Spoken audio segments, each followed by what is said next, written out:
Here I have POCO F4, and today I'm going to show you how to change volume buttons function in camera on this device.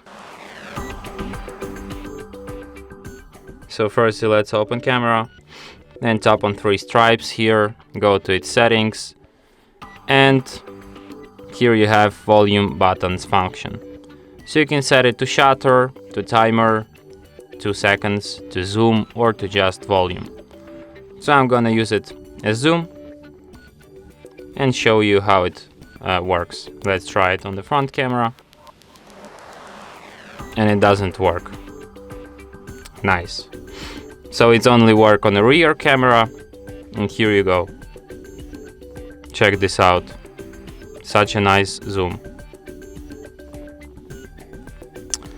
So yeah. And that's it. Thanks for watching. If you find this tutorial useful, don't forget to hit that like button and subscribe to our channel.